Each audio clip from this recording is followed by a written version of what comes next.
This is Transmission Interrupted, the podcast series from NETEC, the National Emerging Special Pathogens Training and Education Center.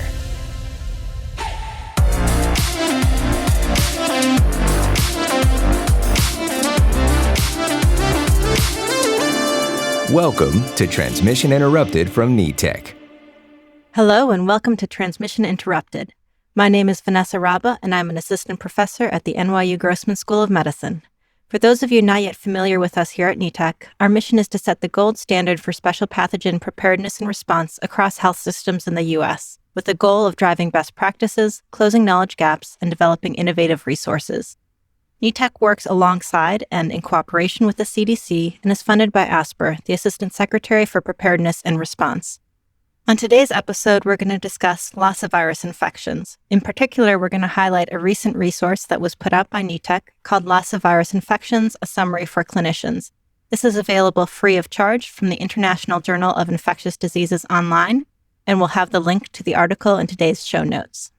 So this is a manuscript that several of us here at NETEC had worked on, myself included. And with me today, I have two guests who are also my co-authors to tell you a little bit about Lassa virus infections and why they're important.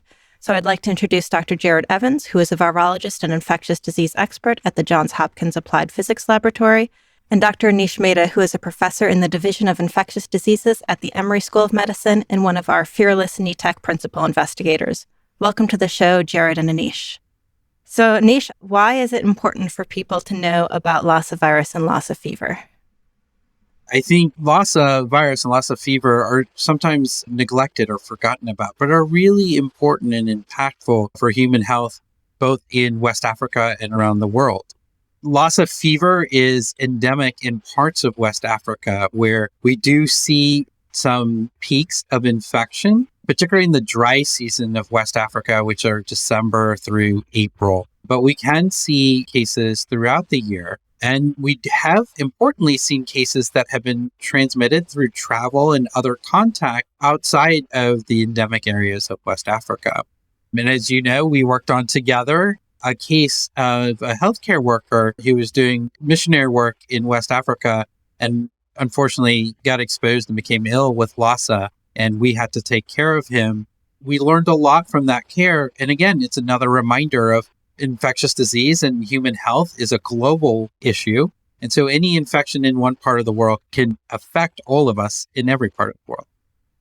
And this one is actually surprisingly common in West Africa. We don't have great estimates on it because it's just an understudied disease, maybe up to 500,000 or more than 500,000 infections per year. And it's a virus that most people don't learn anything about in medical school. But with today's international travel, I think we've seen lots of incidences, including with Lassa fever, of this coming to other countries recently. It's really important to know about some of these diseases so they don't get missed. So let's take a step back. Jared, as a resident virologist, can you tell us what Lassa virus is and how people get exposed to it? Lassa virus, it's an envelope segmented RNA virus, and this is common for a lot of pathogen viruses. It's a member of an arenavirus family, and this is a broad family of viruses that have both Old World in Africa and Central Africa, and the New World viruses are primarily in South America.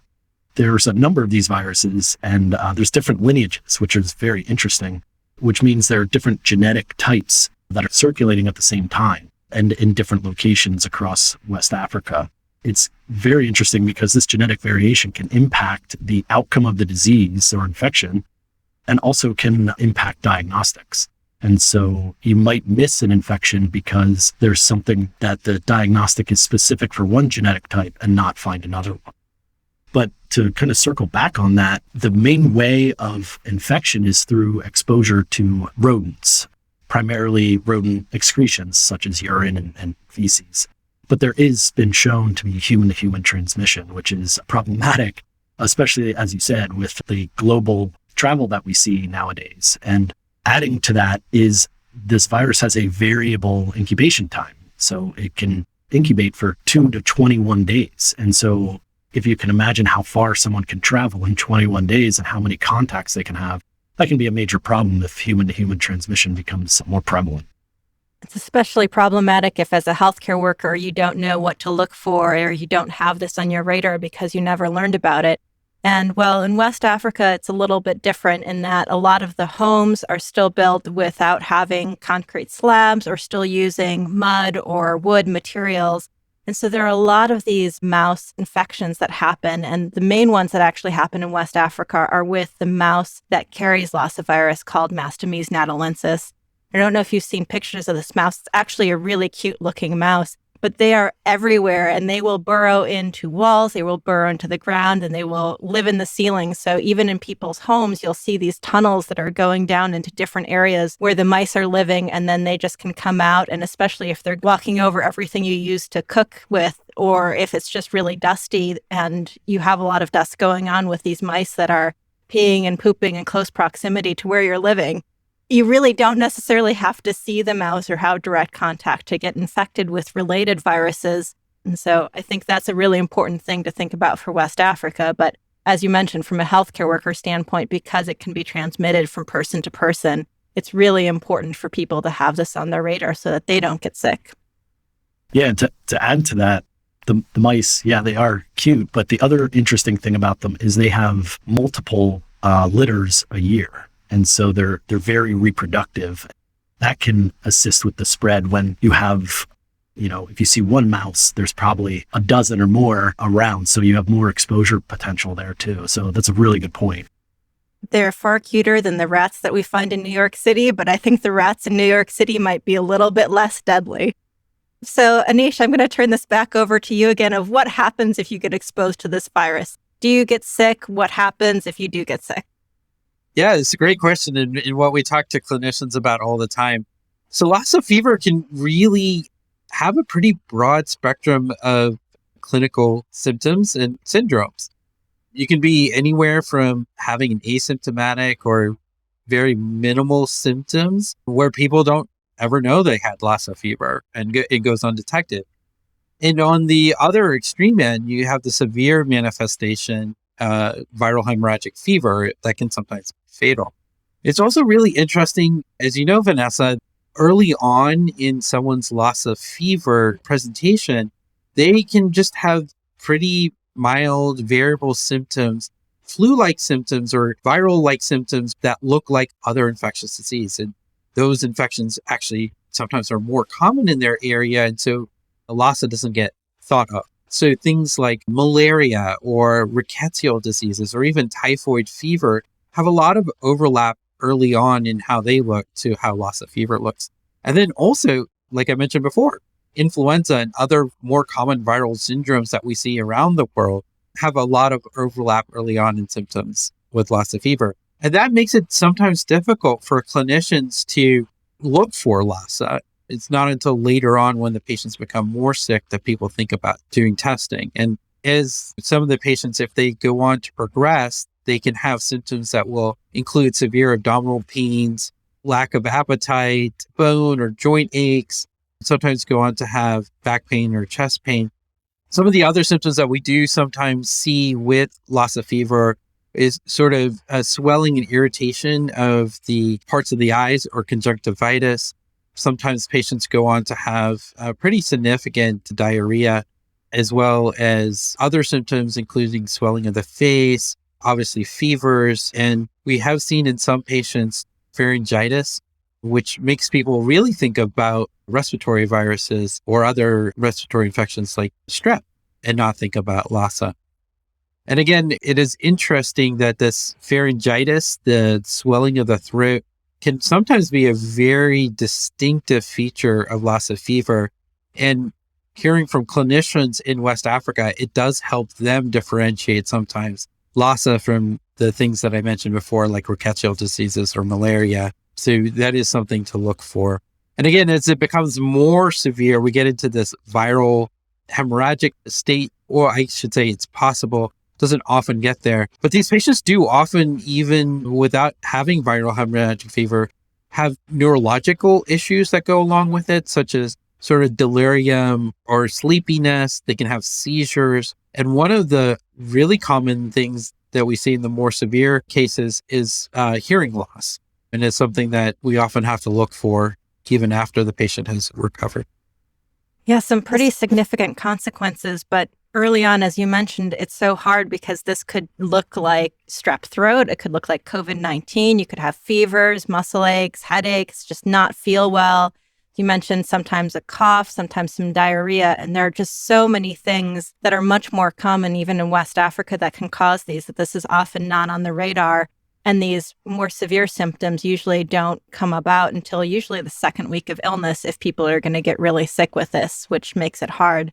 And I think another thing to be aware of is that it can be really tricky, especially in like pediatric patients who are traveling, because as we all know, school-age kids just get sick all the time. And this can look exactly like everything else that they're bringing home from school. But you still carry those risks of things getting worse and progressing to the point where you're having these bleeding difficulties and having challenges supporting your blood pressure. And also pregnant women tend to be much more prone to developing severe disease and really high mortality, especially at the end of pregnancy. So populations to have it a little bit more on your radar when you're thinking about who's at risk and has traveled to this area or has some risk factors for exposure, who's coming in with these nonspecific symptoms. And Jared, can you tell us a little bit about why we get this diversity? What is it that this virus does and causes that lets it produce all these different types of symptoms? Yeah, that's a great question. One of the things that is really apparent with this virus is that it is broadly distributed throughout the body. It can infect almost every major organ system. It can infect immune cells, immune glands, the submandibular glands. It's been found in there, lymphoid tissue. It's found in areas that are supposed to be designed to get rid of it. But also it can be found in the heart, the lungs, almost every major organ system. And so when it can do that, when the virus is able to get into those cells and replicate, it's able to manifest in different ways. And so as Aneesh mentioned, it could feel like there might be a respiratory effect to it. And that's because perhaps the entry route is inhalation of this, dried excreta from these mice. And that is one of the ways that can enter your body. And so it could start in the lungs, but then distribute through your whole body, and even, has been found in bone marrow in some cases. The reason it's able to do this is because it's able to bind to a pretty prevalent protein on the outside of the cell as a receptor and get in.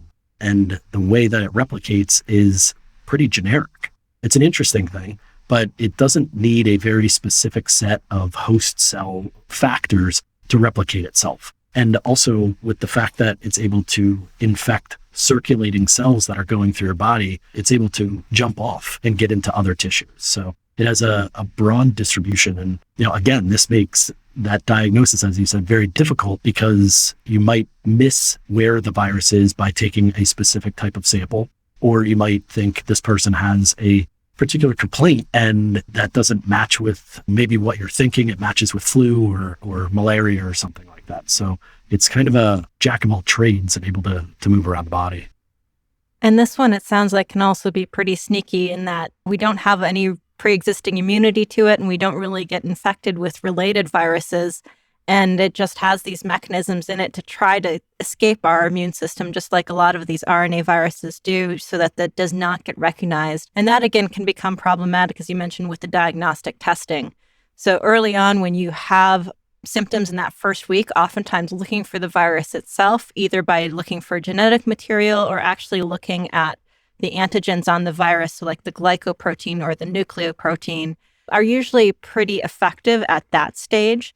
But as you get further on out in infection, you get less virus around. And that's the point in which you want to start looking more for the immune responses. So looking at things like antibodies.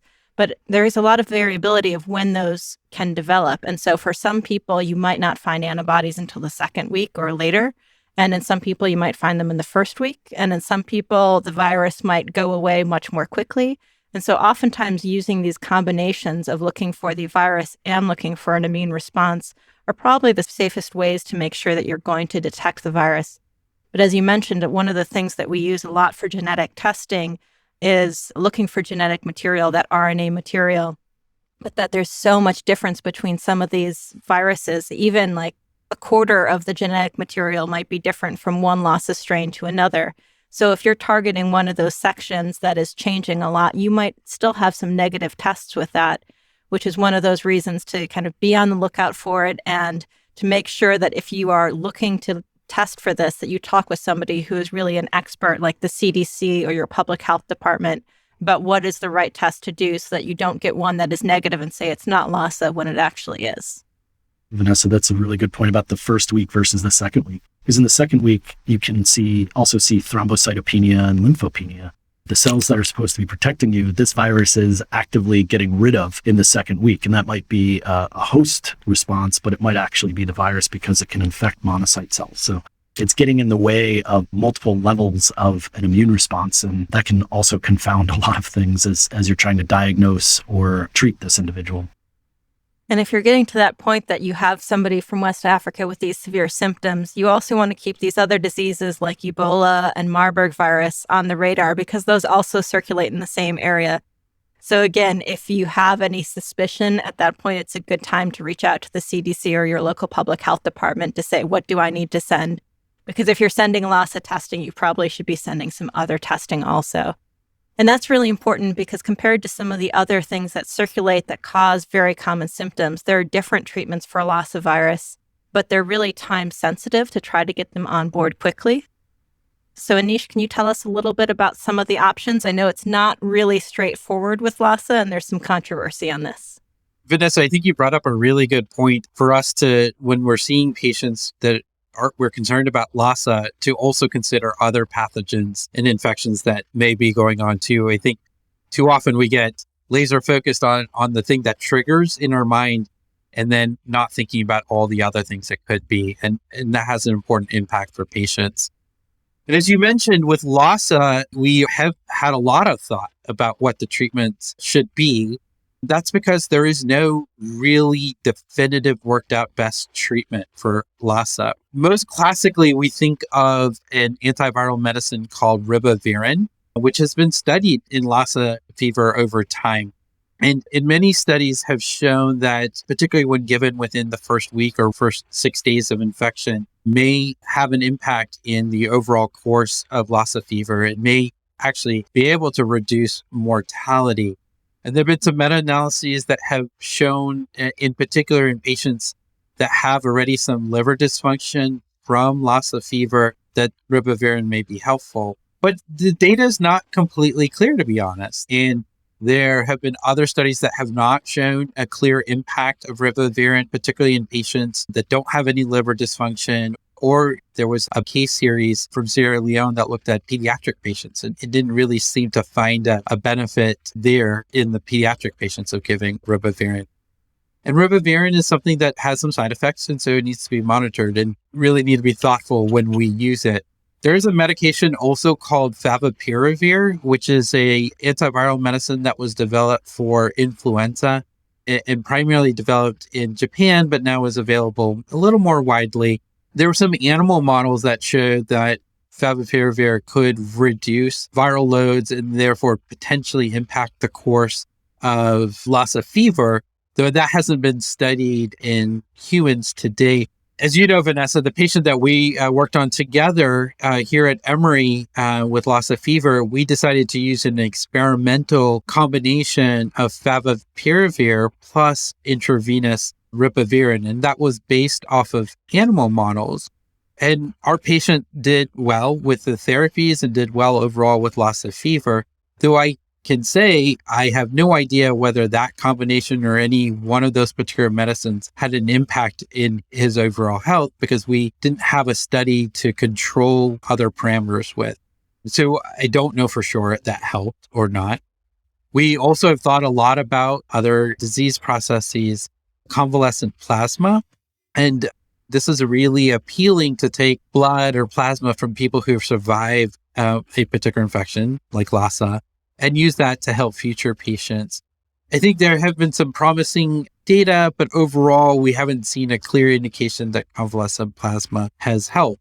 And I think the thing that I'm most excited about, and I don't know how you guys feel, Jared and Vanessa, but there's been so much advancement in the field of developing monoclonal antibodies for particular pathogens. And there are several groups working on monoclonals for Lassa fever.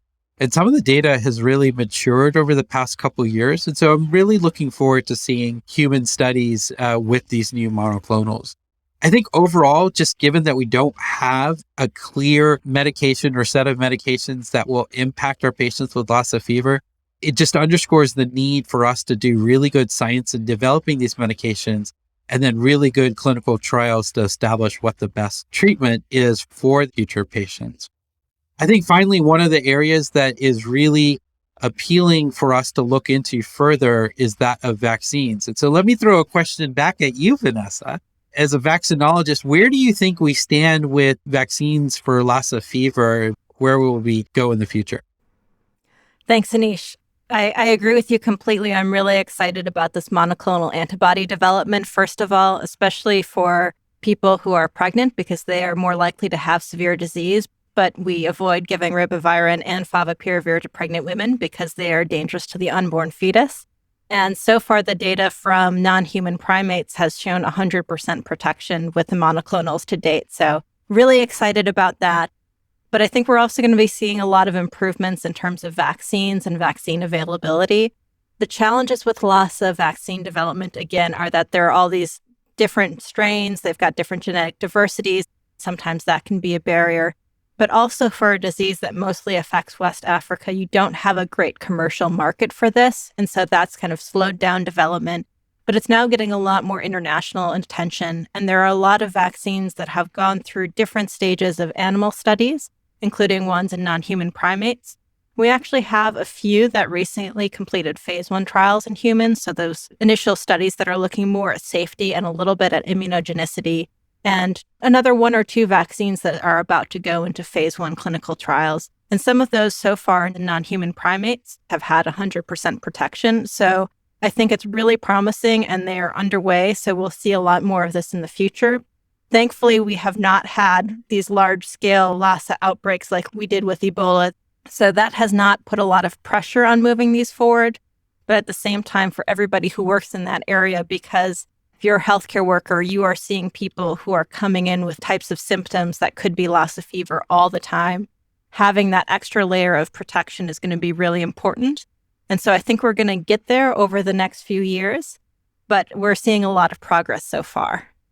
Since we've mentioned vaccines and things to help stop the spread of Lassa fever to others, I'm going to throw this out to either of you. What can we do with what we have so far to help keep people safe so that somebody doesn't get Lassa fever if they're taking care of a patient, or if that patient does not go on to spread it to other people?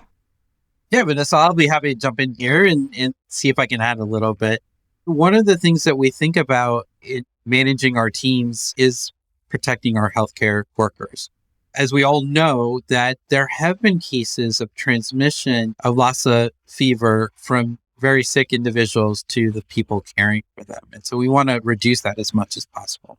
Fortunately, the rate of sort of healthcare transmissions in countries that don't have endemic Lassa tends to be low, but it can be impactful when it happens. And so some of the suggestions that we as NETEC have put out there is that when possible, patients that have confirmed Lassa fever could be optimally managed in a biocontainment team and unit or under the care of trained infectious disease personnel. And we also additionally suggest that patients be in a single room, if possible, with a private bathroom so that we contain any transmission of pathogens in the broader environment. We also advocate for the use of negative pressure or airborne isolation rooms, just in case there are any procedures that may be aerosolized generating, that we don't spread these aerosol particles. One of the things that we see with Lassa and other types of severe viral infections is the production of a lot of bodily fluids and particularly of stool. And so just making sure that there are appropriate management techniques in place to contain these bodily fluids, decontaminate them, and dispose of them in a safe manner. And then finally, what people really focus on, but again, is only important once all these other things have been done, is the appropriate protective equipment for those personnel. And so we would advocate that healthcare providers taking care of patients with suspected or Lassa fever at least have what we call contact precautions as well as droplet precautions to protect their skin and mucous membranes from contact with potential bodily fluids that may contain the virus. There's a lot of really great information out there on how to implement this in your environment. And again, I would say that NETEC has a lot of online materials for this, as well as the ability to come help teams locally set up these protocols so that they can safely care for patients with Lassa or similar types of. I think it's also important to mention that because it is a neglected disease, we don't know a lot about it. And so reaching out to people like Jared or virologists or researchers in that area, when you have a case, once you have all these things in place where you can do it safely, is really something that can help advance that field. And Jared, I don't know if you want to mention any of the things that are still kind of these wide open questions with Lassa virus, some good areas that we can learn from our patients. That's a really great point. And I was going to jump in, so I'm glad you brought it up. There's still not a lot known on how this virus moves through the body, how it replicates so efficiently in these different cell types inside the body. And that's very different than, doing work in a cell culture system or modified system. And so understanding how an individual who presents with something compares to another person, you can look at different levels of virus. You can look at how the virus replicates in the individual. You can look at how much virus is shedding over periods of time, what bodily fluids contain the virus, and understanding, does the virus change as it goes from person to person? Is there minor evolution going on within a person as it tries to stay away from your immune system, tries to evade any kind of elimination? And are these things that are common, or are they kind of anecdotal? So that's a really good understanding of what their introduction was all the way through resolution, and what happens when you treat an individual. So does a person resolve their infection with a monoclonal antibody treatment, but it just makes it shorter? It's not less worse. And what that does to the virus. Does that put a pressure on the virus that enables it to change and evolve? So those are really open-ended questions of, can this virus withstand treatment from these different drugs? What does it look like when there's a vaccination? And other things like that to enable understanding at the molecular level. Thanks. I think those are really important points. And I'm just going to throw this out there because I know we've talked about it a lot. Is there anything else you think our listeners should know about Lassa virus or Lassa fever? So Vanessa, let me jump in. And a message that I like to give is, in order to find Lassa, we need to think about Lassa. And in order to think about Lassa, we have to ask the right questions from the beginning.